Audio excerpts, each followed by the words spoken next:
Bonjour, c'est Malek et aujourd'hui nous allons parler de la Palestine. Pourquoi les revendications palestiniennes sont-elles légitimes? Alors les revendications palestiniennes sont légitimes pour deux raisons. La première, c'est une légitimité territoriale, une légitimité historique. Ce qu'il faut savoir, c'est que si le Palestinien naît en Palestine, c'est parce que ses aïeux ont défendu ce territoire. Tout comme quand le Français naît en France, le Belge en Belgique ou le Portugais au Portugal, il faut savoir que leurs aïeux ont défendu ce territoire. En l'occurrence, pour la Palestine, ce sont les aïeux des Palestiniens qui ont défendu ce territoire. Donc il y a une pleine légitimité historique, une légitimité territoriale, une légitimité du sang. La deuxième raison pour laquelle les revendications palestiniennes sont légitimes, c'est que l'État d'Israël n'est pas un État démocratique. L'État d'Israël est un État juif. Donc ce qui signifie qu'un Palestinien ne pourra jamais être à la tête de l'État d'Israël. Ce qui signifie que le Palestinien est cantonné à être administré du territoire, sur le territoire dans lequel il vit, sur le territoire dans lequel il a une pleine légitimité. Ce qu'il faut rappeler, c'est que ce sont les Palestiniens qui ont accueilli l'État d'Israël et non pas l'inverse. Ce n'est pas Israël qui a accueilli les Palestiniens.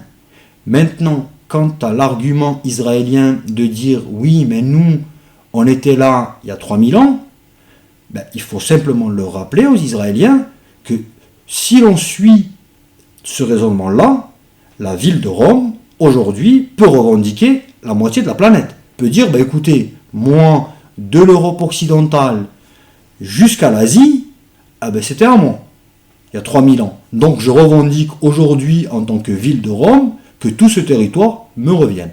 Donc on comprend bien que si on revient sur qui était là à quel moment, on redéfinirait toutes les cartes de la planète. Là, en l'occurrence, ce qui est reconnu, c'est la légitimité historique, la légitimité du sang. Si la frontière entre la France et l'Allemagne est telle qu'elle est aujourd'hui, il faut savoir que des deux côtés, ce sont des millions d'hommes qui sont morts pour maintenir cette frontière, pour défendre cette frontière. Et ce n'est pas simplement une frontière, c'est pour défendre une culture, pour défendre une identité, pour défendre un patrimoine. Et en l'occurrence, pour la Palestine, ce sont les aïeux des Palestiniens qui ont défendu ce territoire, qui ont défendu leur identité et qui ont défendu leur culture. Est-ce que le Hamas est une organisation terroriste? Alors, ce qu'il faut rappeler, c'est que dans l'histoire, les oppresseurs ont toujours qualifié les oppressés de terroristes. Sous l'Allemagne nazie, le gouvernement de Vichy, les résistants étaient qualifiés de terroristes. Sous l'invasion coloniale en Afrique, les indépendantistes africains étaient qualifiés de terroristes. L'Angleterre qualifiait Nelson Mandela de terroriste. Ça, c'est une réalité. Donc maintenant, ce qu'il faut savoir, c'est que les résistants français n'ont pas chassé les nazis en leur offrant des bouquets de fleurs et en leur préparant des gâteaux. On comprend bien qu'il y a eu des actes militaires. Donc, à force que le dialogue n'aboutisse pas, forcément ça crée des frustrations et forcément l'alternative militaire est mise sur la table. Donc non, le Hamas n'est absolument pas une organisation terroriste. La chose qui prouve où il faut distinguer vraiment entre une organisation terroriste et des causes légitimes. Qu'est-ce qui compose le Hamas et quels sont ses objectifs? La composante du Hamas, ce sont des Palestiniens. Ce ne sont pas des groupuscules qui viennent des quatre coins du monde pour défendre une lutte islamique, religieuse, ethnique, culturelle. Non, ce sont des Palestiniens qui composent le Hamas. Quelles sont les revendications du Hamas? Et du peuple palestinien en général, c'est le droit à s'autodéterminer. Le droit de pouvoir défendre sa culture, le fait de pouvoir défendre son patrimoine, le fait de pouvoir se régir avec ses propres lois, avec ses propres codes, des codes qui sont adaptés à son identité. C'est un droit légitime. Donc non, le Hamas n'est absolument pas une organisation terroriste. Le Hamas est une organisation composée de Palestiniens qui œuvrent pour l'autodétermination, l'indépendance de la Palestine, le droit aux Palestiniens à s'autogérer, le droit à se régir par eux-mêmes, qui est un droit inaliénable. Pourquoi Israël s'oppose à la solution à 2 États? Alors déjà, ça c'est une réalité. Israël est dans une politique expansionniste. Et ça, 2 faits majeurs le prouvent. Le premier, c'est les colonies, la construction de colonies en Cisjordanie.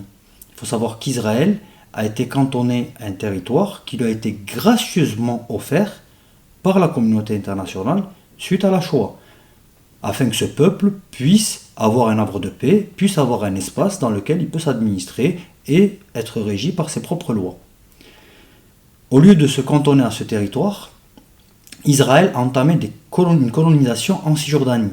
Donc, avant d'entamer cette colonisation, il y a eu une politique de terreur menée en Cisjordanie qui a poussé les Palestiniens à fuir en Jordanie. Et par la suite, a commencé à ériger donc des constructions, des habitations en Cisjordanie. Donc des colonies israéliennes en Cisjordanie. La deuxième preuve irréfutable de la volonté d'Israël de s'accaparer de l'intégralité du territoire, ce sont les accords d'Abraham. Les accords d'Abraham que Israël tente de faire signer à des pays à droite, à gauche, souvent des pays dans une grande précarité économique, avec des difficultés majeures, et leur propose de les soutenir. Enfin, ce n'est pas Israël qui les soutient, mais plutôt ses alliés, propose que les alliés d'Israël soutiennent ces pays en contrepartie de la reconnaissance du statut de Jérusalem comme capitale d'Israël. Donc, si Jérusalem, dans son intégralité, est la capitale d'Israël, quelle serait la capitale de l'État palestinien? Eh bien, on n'en aurait pas.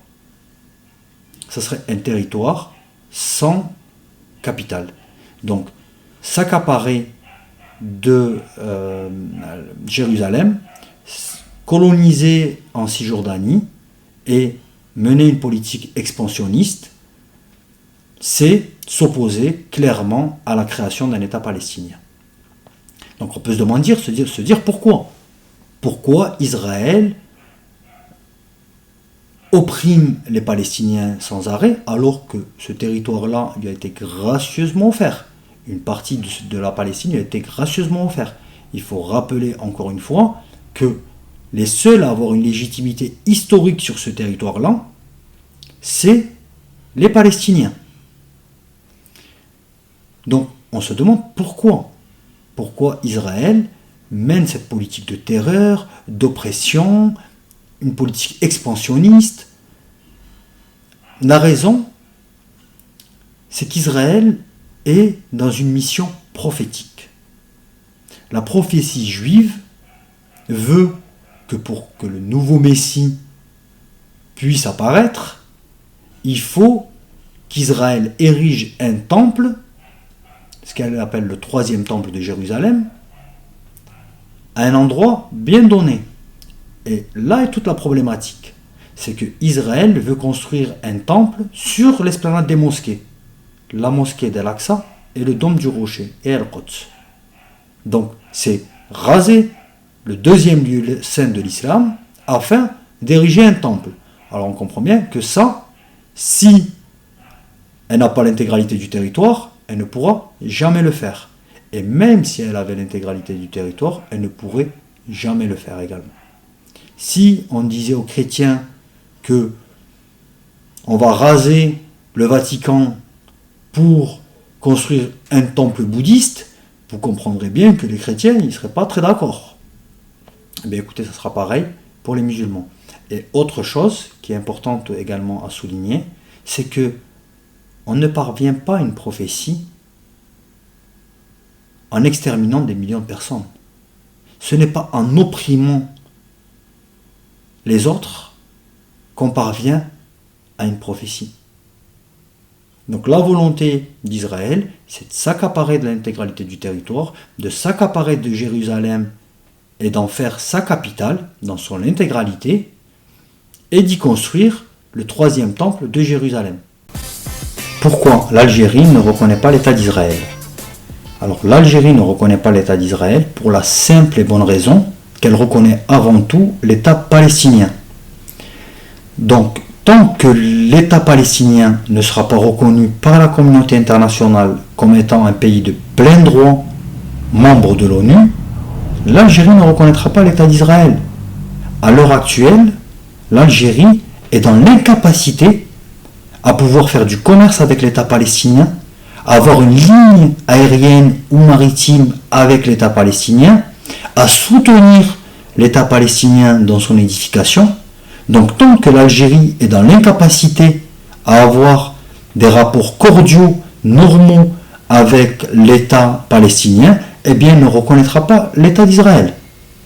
C'est la condition sine qua non dans la politique étrangère algérienne. S'il n'y a pas d'État palestinien reconnu de tous, il n'y aura pas d'État israélien reconnu par l'Algérie. Quelle est la solution au conflit? Alors des solutions, il n'en existe qu'une. C'est une solution à 2 États et un statut particulier pour la ville de Jérusalem. Un État palestinien ayant pour capitale Jérusalem-Est, un État israélien qui engloberait les quartiers juifs de Jérusalem. Et quant au statut de Jérusalem, les quartiers juifs rattachés à Israël, les quartiers musulmans rattachés à la Palestine et les quartiers chrétiens sous l'autorité du pape. C'est un statut particulier pour la ville de Jérusalem. Et je reste convaincu que Jérusalem, c'est la clé, c'est la solution pour mettre fin à toutes ces guerres de religion. Si Jérusalem a un statut particulier appartenant aux 3 grandes religions, dans ce cas, on pourra retrouver un prêtre, un rabbin et un imam qui prendraient le café ensemble dans une ville qui leur appartiendrait à tous les 3. Quelle frontière pour les 2 États? Alors, là, c'est un sujet qui est très important. La base de la réflexion pour la résolution du conflit israélo-palestinien, c'est de redéfinir la carte de la Palestine. Et pour cela, on ne peut prendre en compte ni la proposition de 1947 et encore moins le découpage de 1967. Donc là, il faudra revenir sur un découpage équitable qui permettrait aux 2 nations, à la Palestine et à Israël, de disposer du même territoire, de la même quantité, la même distance de littoral et la même quantité de terre intérieure. Il faudra un redécoupage équitable.